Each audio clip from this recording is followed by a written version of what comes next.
DJ Sindh science college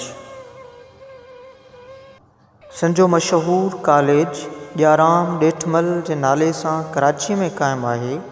1987 ईस्वीअ खां अॻु सिंध में को बि कॉलेज मौजूदु न हो। मैट्रिक खां पोइ हितां जा शागिर्द आला तालीम लाइ बम्बई ऐं लाहौर वेंदा हुआ ऐं तालीम ग़रीब ऐं मिडिल क्लास जे शागिर्दनि जी वस जी ॻाल्हि न हुई त हू आला तालीम हासिल करे सघनि।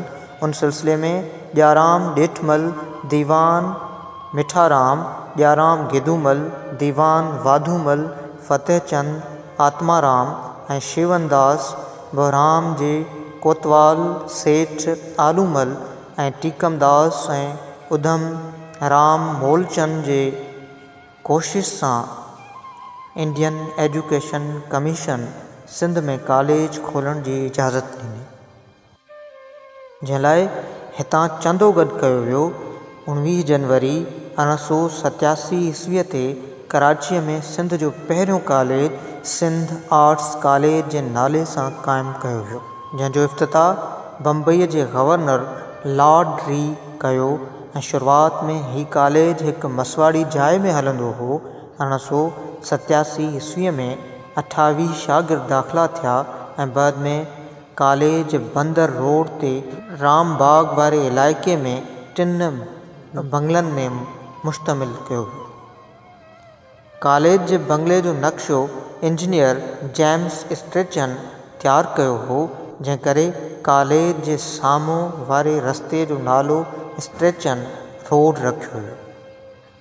कॉलेज ते 1,48,000 रुपया ख़र्चायो ऐं माण्हुनि जे चंदे खां सवाइ हुकूमत बि उन ॾस में मदद कई।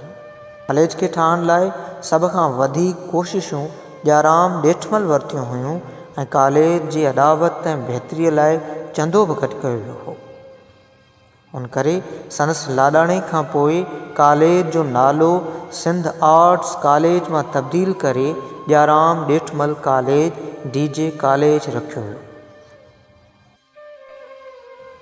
1999 ईस्वीअ खां 1900 ईस्वीअ जे तालीमी साल में कॉलेज में 105 शागिर्दनि तालीम हासिल कई हुई, जंहिंमें मुसलमान शागिर्दनि जो अंग 7 हो।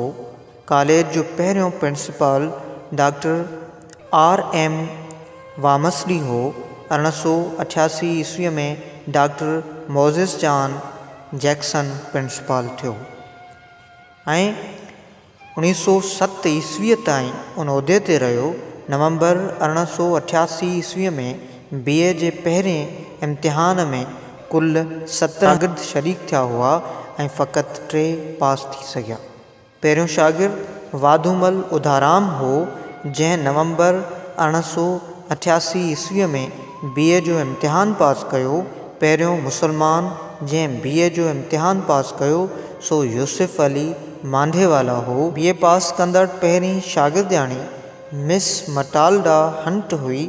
हिन छोकिरीअ खे उहो बि एज़ाज़ हासिल आहे त बम्बईअ मां सिंध जे छोकिरियुनि मां हूअ पहिरीं MA पास कंदड़ छोकिरी हुई। 1901 ईस्वीअ में राय बहादुर दीवान मिठाराम गिदूमल जी कोशिशनि सां कॉलेज लाइ हॉस्टल अॾी वई, जंहिं लाइ हिन 15,000 रुपया चंदो ॾिनो हो। उन करे हॉस्टल संदसि नाले सां मिठाराम हॉस्टल सॾियो वियो। हीउ कॉलेज विरांङे खां बि अॼु ताईं वॾी अहमियत जो हामिल आहे। दिसंबर 1988 ईस्वीअ में डीजे कॉलेज में इंजीनियरिंग जा क्लास शुरू कया विया। हिन कॉलेज जो 1917 ईस्वीअ खां 1927 ईस्वीअ ताईं प्रिंसिपल साहिब सिंह चंदा सिंह शहवाणी हो।